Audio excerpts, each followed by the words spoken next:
चंद्रपूर महापालिका निवडणुकीमध्ये काँग्रेसकडे सर्वाधिक नगरसेवक असतानाही तिथे काँग्रेसच्या अंतर्गत वादामुळे भाजपने ठाकरे सेनेच्या साथीनं सत्ता काबीज केली। पण भिवंडीत त्याची परतफेड करण्याची तयारी काँग्रेसनं केल्याचं दिसतंय। भिवंडीमध्ये काँग्रेसकडे सर्वाधिक म्हणजे 30 नगरसेवक आहेत। सत्ता स्थापनेसाठी भाजपच्या 4 नगरसेवकांना काँग्रेसने सोबत घेतलंय। भाजपमधील 9 नगरसेवकांचा फुटीर गट काँग्रेस प्रणित भिवंडी सेक्युलर फ्रंटसोबत जात आहे। या फुटीर गटाचं नेतृत्व ऐन निवडणुकीआधी भाजपात आलेले नारायण चौधरी करत असल्याची माहिती आज पक्षाने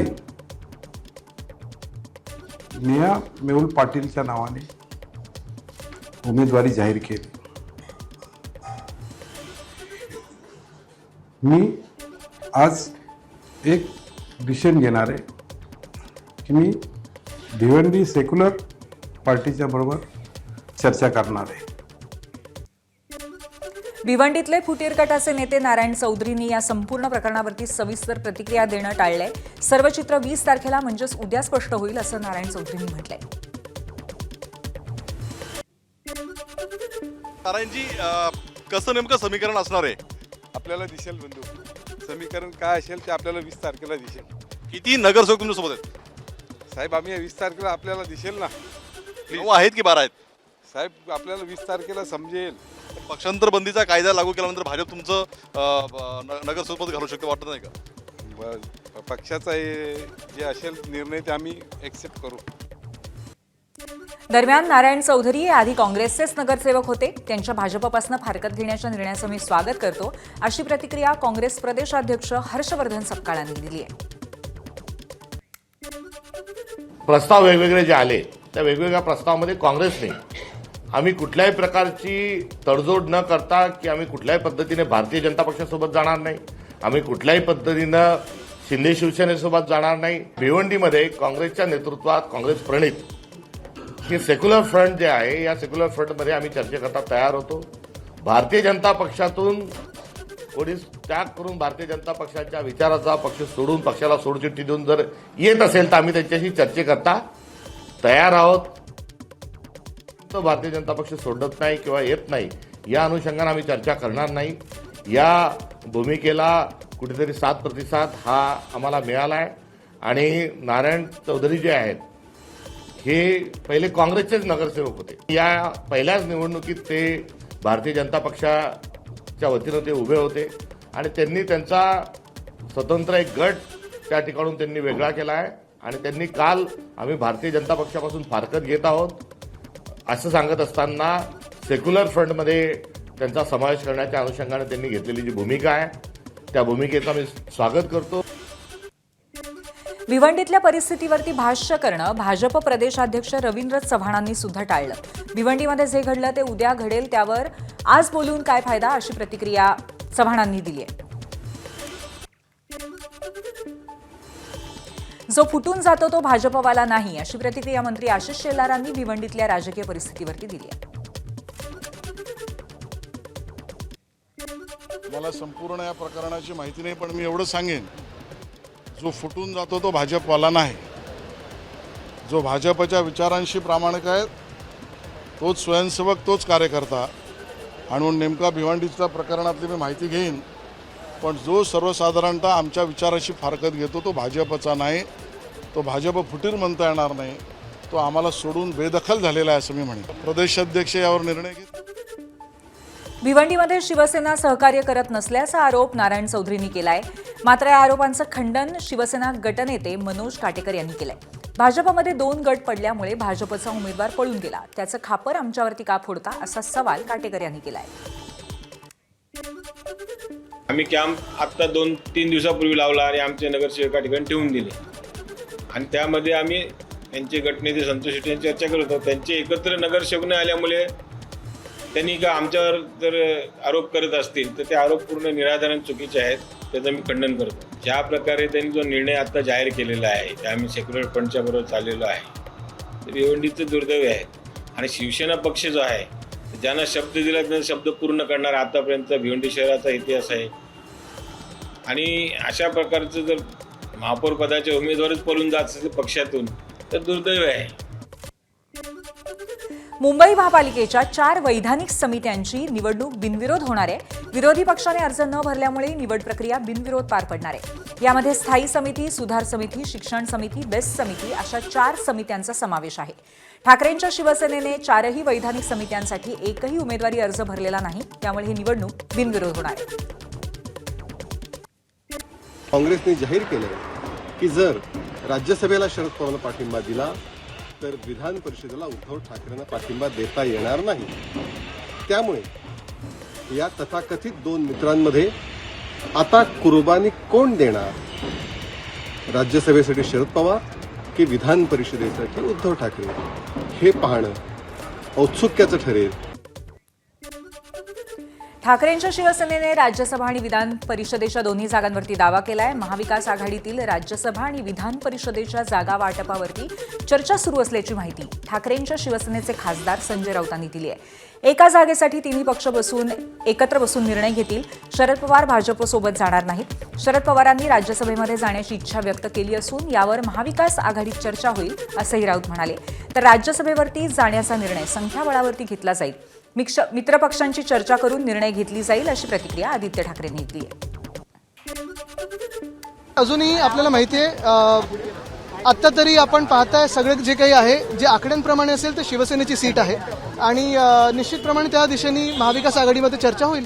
अजून ह्या सगळ्या काही ज्या चर्चा आहेत ह्या बाहेर अफवा आहेत. कुठेही अधिकृत चर्चा झालेली नाही आहे. विधान परिषदेत असो किंवा राज्यसभेत असो, संख्याबळावर जर आपण पाहिलं आणि रोटेशनमध्ये पाहिलं तर हा शिवसेनेची वेळ आहे, शिवसेनेची जागा आहे. विधान परिषदेच्या निवडणुका सुद्धा याच्यामध्ये आहेत. त्याच्यामुळे विधान परिषदा कोणी घ्यायच्या, मग राज्यसभेच्या एका जागेवर कोणी जायचं, त्या बदल्यात इतर पक्ष काय घेऊ शकतात, याच्यावर चर्चा होईल. राज्यसभेच्या या निवडणुकीआधी राजकीय हालचालींना वेग आलाय. राज्यसभा निवडणुकीचा निर्णय घेण्याआधी सर्व पक्षांनी आपली राजकीय भूमिका जाहीर करावी अशी स्पष्ट भूमिका काँग्रेस प्रदेशाध्यक्ष हर्षवर्धन सपकाळांनी घेतली आहे. तिन्ही पक्षांमध्ये चर्चेची आवश्यकता आहे. त्यामुळे ती चर्चा लवकरच होईल आणि त्यानंतर त्याची रूपरेषा ठरवल्या जाईल. या संदर्भामध्ये सर्वच पक्षांनी आपापली भूमिका स्पष्ट करण्याची आवश्यकता आहे. त्यामध्ये काँग्रेसही आहे, युबीटी पण आहे, राष्ट्रवादी शरद पवार साहेबांचाही गट आहे की आगामी काळामध्ये इंडिया अलायन्स आपलं कसं राहणार आहे, आपल्याला कशा पद्धतीने पुढे जायचं हे ठरवण्याची कुठेतरी आवश्यकता आहे.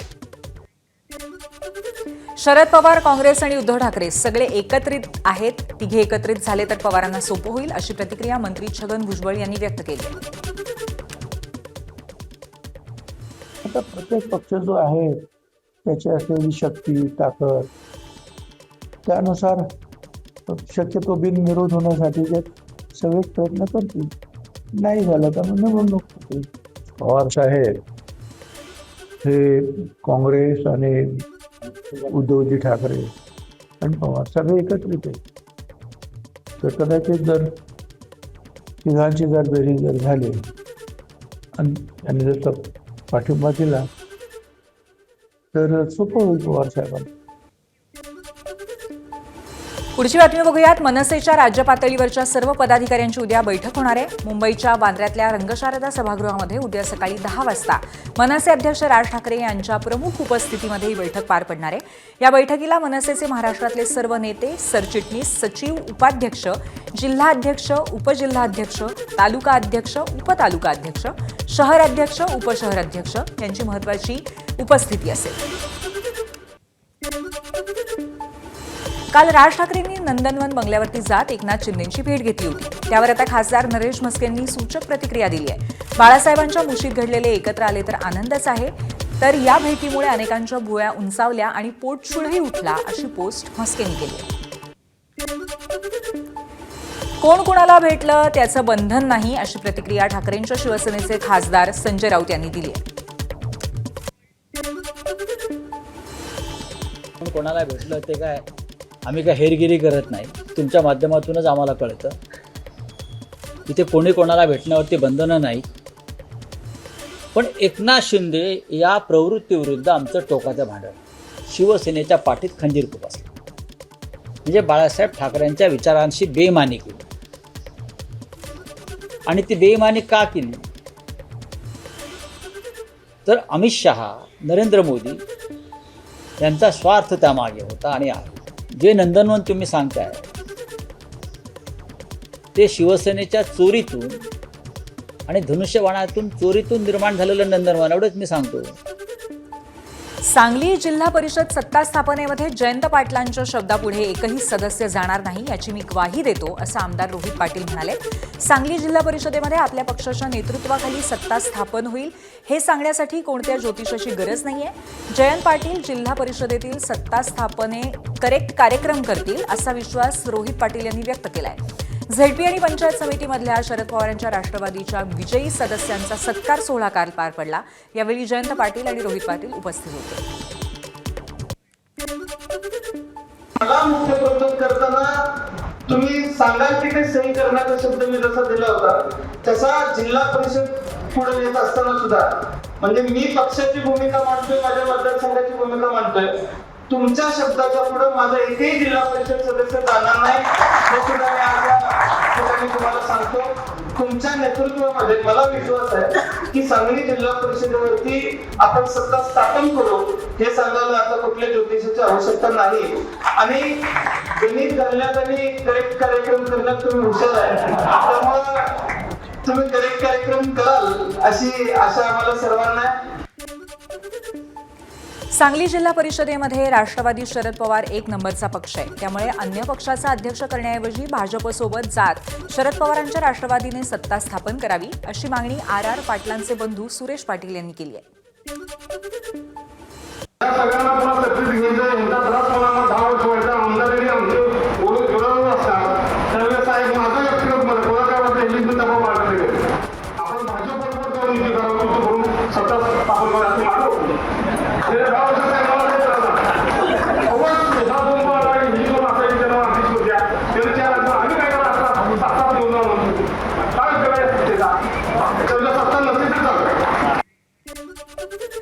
धाराशिव जिल्हा परिषदेमध्ये सत्ता स्थापनेचं अंकगणित अजूनही अंतिम टप्प्यात पोहोचलेलं नाहीये. त्यात भाजपचे काही जिल्हा परिषद सदस्य कर्नाटकामध्ये फिरत असल्याची चर्चा सुरू झाली आहे. कर्नाटकातील बीच आणि जंगल सफारीचा आनंद हे सदस्य लुटतायत. ओम बीच नंतर दंडेली अभयारण्यामध्ये त्यांनी सफारीचा अनुभव घेतला. दरम्यान जिल्ह्यामध्ये सत्ता समीकरण जुळवण्यासाठी धडपड सुरू असताना या दौऱ्यामुळे राजकीय वर्तुळामध्ये चर्चांना उधाण आलंय. उपमुख्यमंत्री अजित पवारांच्या अपघातानंतर पहिल्यांदाच त्यांच्या कुटुंबातनं प्रतिक्रिया समोर आली आहे. अजित पवारांचे पुत्र जय पवारांनी इन्स्टाग्राम पोस्ट करत अपघाताबद्दल शंका उपस्थित केली आहे. विमान अपघातामध्ये ब्लॅक बॉक्स सहजपणे नष्ट होऊ शकत नाही असं जय पवारांनी म्हटलंय. या दुर्घटनेचं संपूर्ण आणि पारदर्शक वास्तव जाणून घेण्याचा संपूर्ण कुटुंबाला हक्क असून प्रकरणाची सखोल आणि निष्पक्ष चौकशी करण्याची मागणी जय पवारांनी केली आहे. विमान अपघातामध्ये ब्लॅक बॉक्स खराब झाला असला तरी काही यंत्रणांच्या आधारे तो दुरुस्त करता येतो अशी प्रतिक्रिया मंत्री छगन भुजबळांनी दिली आहे. तर ब्लॅक बॉक्स नष्ट होत नाही असं सर्वांचं मत आहे. जर असं झालं असेल तर उच्चस्तरीय चौकशी व्हायला हवी अशी मागणी मंत्री संजय शिरसाटांनी केली आहे. ब्लॅक बॉक्स हा कधीही तात्काळ नष्ट होत नाही हे सर्वांचंच मत आहे, तज्ज्ञांचं सुद्धा मत आहे. परंतु जर हा नष्ट झाला असेल किंवा आणखी त्यातलं काही सापडलं नसेल तर निश्चित त्याची उच्चस्तरीय चौकशी ही सरकारने केली पाहिजे. ब्लॅक बॉक्स हा खराब होत नाही हे बरोबर आहे. आता त्यांचं म्हणणं आहे की स्फोट एवढे झाले आणि आगीचा प्रादुर्भाव एवढा होता त्याच्यात थोडंसं ते खराब झालं असेल तरी सुद्धा. काल मला वाटतं मी प्रफुल्ल पटेल यांचं थोडंसं ऐकलं. ते म्हणाले अशा परिस्थितीमध्ये सुद्धा अमेरिकेमध्ये अशी यंत्रणा आहे की जी त्या ब्लॅक बॉक्समधलं जे आहे जे गूढ आहे ते उघडू शकतं. तर सगळ्या बाजूने प्रयत्न करू ना आपण. अजित पवारांच्या अपघातासंदर्भात आमदार रोहित पवारांनी उपस्थित केलेल्या शंकांना आणि सवालांना सुप्रिया सुळेंनी सुद्धा पाठिंबा दिलाय. त्यांचे मुद्दे अभ्यासपूर्ण आहेत, त्याची उत्तरं मिळायलाच हवीत असं त्यांचं म्हणणं आहे. पवार कुटुंबातल्या मुलांमध्ये अस्वस्थता आहे असं सुप्रिया सुळेंनी म्हटलंय. तर अजित पवारांच्या विमान अपघातावरती सर्वच जण शंका व्यक्त करतायत, त्यामुळे चौकशी झाली पाहिजे अशी प्रतिक्रिया आमदार आदित्य ठाकरेंनीही दिली आहे. रोहितमध्ये असणारी प्रचंड अस्वस्थता, मग रोहित धावपळ करून तुम्हाला समोरही त्यांनी अनेक मुद्दे मांडलेले आहेत. सगळ्या प्रक्रियेतून काल जयनीही त्याच्या भावना काल आपल्या सगळ्यांबरोबर शेअर केल्या. आपण या दुःखात एकत्र आहोत आणि एकामेकाचा साथ देऊन दादाची जी अपुरी स्वप्न आहेत ती पूर्ण करण्यासाठी आपण सगळ्यांनी तुम्ही आता ट्विट केलेलं आहे. पाहिजे. रोहित भावना मांडतोय, जे फॅक्ट्स, नुसत्या भावना नाही, तो फॅक्ट्स देखील मांडतोय, डेटा दाखवतोय. त्याच्यामुळे अनेक लोकांना त्याची काळजी वाटते. बघा, रोहित असो किंवा काल मला वाटतं जयनी पण त्याच्यावर वक्तव्य केलेलं आहे. अनेक लोक आता आपल्या शंका त्याच्यावर आता व्यक्त करत आहेत. मला वाटतं ह्याच्यावर स्पष्टपणे एकच मत असावं, सगळ्यांचंच एक मत असावं की जे काही घडलं त्याच्यात चौकशी होणं गरजेचं आहे. काल मला वाटतं उपमुख्यमंत्री सुनेत्राताईंनी देखील मागणी केली की सीबीआय चौकशी व्हावी, कारण आता जे काही पुढे पुढे येतं ब्लॅक बॉक्स असेल वगैरे, ह्याच्यात संशय वाढत चाललेला आहे. म्हणून एक निश्चित आहे की चौकशी तर व्हावी. पुढची बातमी बघूयात. दहशतवाद विरोधी पथकाने 3 दिवसांपूर्वी अहिल्यानगर आणि यवतमाळमध्ये टाकलेल्या छाप्यामध्ये अनेक धक्कादायक बाबी उघड झाल्या. ज्या संशयितांच्या घरावरती छापे टाकले ते सर्व तरुण अतिउच्च शिक्षित आहेत. हे तरुण देशभरातील काही टेररिस्ट मॉड्यूलच्या संपर्कात असल्याची माहिती आहे. गेल्या 6 महिन्यापासून या तरुणांच्या संशयास्पद कारवायांकडे एटीएसचं लक्ष होतं. छापा टाकण्यात आलेले तरुण दहशतवाद्यांचे की पर्सन होते आणि त्यांच्या माध्यमातून मुस्लिम तरुणांची दहशतवादी संघटनांमध्ये मोठ्या भरतीची योजना होती. यवतमाळमध्ये 14 आणि अहिल्यानगरमध्ये 7 ठिकाणी एटीएसच्या पथकांनी कारवाई केली. अहिल्यानगर आणि यवतमाळमध्ये एटीएसने 21 ठिकाणी छापे टाकून फुटबॉल क्लबच्या नावाखाली चालणाऱ्या कट्टरवादी नेटवर्कचा पर्दाफाश केल्याची माहिती आहे. युवकांना खेळाच्या बहाण्याने केरळ आणि बंगालमधल्या कट्टरतावादी छावण्यांमध्ये पाठवलं जात असल्याची माहिती समोर आली आहे. एटीएसच्या 20 पथकांनी यवतमाळच्या उमरखेड आणि पुसदच्या वसंतनगर भागामध्ये छापे टाकले होते. पहाटे 3 पासून दुपारी 12 पर्यंत पुसदच्या वसंतनगर परिसरातल्या घरांमध्ये छापेमारी सुरू होती. पुसद आणि उमरखेड या भागातील काही तरुण हे कट्टर धर्मांध आणि देशविरोधी कारवायांमध्ये सक्रिय सहभागी असल्याची माहिती एटीएस आणि सुरक्षा यंत्रणांना मिळाली होती. या छापेमारीमध्ये कागदपत्र, मोबाईल आणि इतर डिजिटल डिव्हाइसची तपासणी केली आणि त्यातून फुटबॉल क्लबच्या नावाखाली युवकांचं ब्रेन वॉशिंग सुरू असल्याचं समोर आलेलं आहे. फुटबॉल क्लब जर तरुणांचा वापर दहशतवादी कारवायांसाठी करत असेल तर त्याची सखोल चौकशी करून कारवाई केली जाईल, अशी माहिती गृहराज्यमंत्री पंकज भोयर यांनी दिली आहे. अशा पद्धतीचे काही क्लब जर का तरुणांचा वापर, विद्यार्थ्यांचा वापर अँटी टेररिस्ट कारवाई, आपलं टेररिस्ट कारवाई करण्याकरिता करत असतील तर निश्चितपणे त्यांची सखोल चौकशी करून त्यांच्यावर कारवाई करण्यात येईल. ही माहिती प्राप्त झाली होती, त्याच्यामुळेच त्या ठिकाणी कार्यवाही करण्यात आली. परंतु इतर ठिकाणी जर का असा प्रकार होत असेल तर त्यांच्यावर देखील त्या ठिकाणी कार्यवाही करण्यात येईल. सध्या पुसद व्यतिरिक्त इतर ठिकाणी अहिल्यानगरमध्ये देखील आपल्याला कारवाई होताना पाहायला मिळत आहे. नाही, ज्या ज्या ठिकाणी अशा पद्धतीच्या घटना घडल्या असतील किंवा घडत असतील तर त्याची माहिती घेऊन कार्यवाही करण्यात येईल.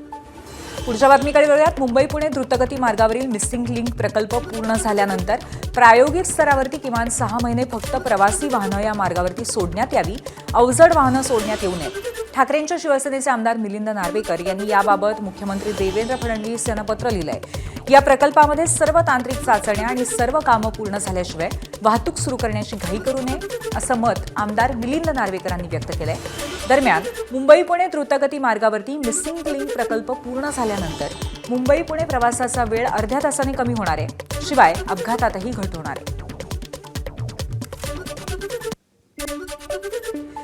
मालेगावातला टिपू सुलतानचा वाद सुरू असताना आणखीन एका मुद्द्यावरनं वादंग निर्माण होण्याची शक्यता आहे. मालेगावमध्ये आज शिवजयंतीनिमित्त छत्रपती शिवाजी महाराज प्रवेशद्वारावरती पुतळ्याची स्वच्छता, सुशोभीकरण आणि पुष्पहार अर्पण न केल्यामुळे संतापाची लाट उसळली.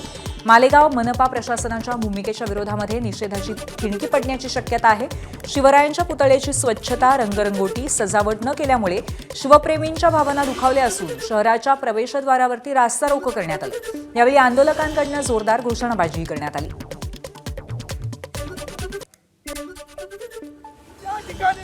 छत्रपती शिवाजी महाराजांच्या मूर्तीला हार सुद्धा अर्पण या महापालिकेने केलेला नाहीये. हा आमचा आस्थेचा विषय आहे, कुलदैवत आहे, आमचं आराध्य दैवत आहे आणि अशा आराध्य दैवाचा विटंबना आम्ही कुठल्याही प्रकारे सहन करून घेणार नाही. त्यामुळे मनपा प्रशासनाला, आयुक्तांना आणि त्या टिपूच्या भक्तांना हे आव्हान आहे, यानंतर अशी चूक होता कामा नये. नाहीतर काट या मावळ्यांची आहे, यानंतर असं खपवून घेतलं जाणार नाही. कोल्हापुरामध्ये संतापजनक प्रकार उघड झालाय. कोल्हापूर जिल्ह्यातल्या वडणगे या गावामध्ये यात्रेनिमित्त आयोजित नृत्य कार्यक्रमाच्या दरम्यान छत्रपती शिवाजी महाराजांच्या पुतळ्यासमोर पडदा लावून अश्लील नृत्य सादर करण्यात आल्याचा प्रकार घडलाय. पुतळा झाकल्याच्या घटनेबाबत ग्रामस्थ अनभिज्ञ असल्याचं समोर आलंय आणि या प्रकारामुळे नागरिकांमध्ये तीव्र संताप व्यक्त केला जातोय. शिवजयंतीच्या पूर्वसंध्येला वडंगे ग्रामपंचायतीने जो महिलांचा नाच शिवाजी महाराजांच्या पुतळ्यासमोर ठेवला तो निषेधार्हच आहे. वारंवार ग्रामस्थांनी सूचना करून मागणी करून ही ग्रामपंचायत दुर्लक्ष करते.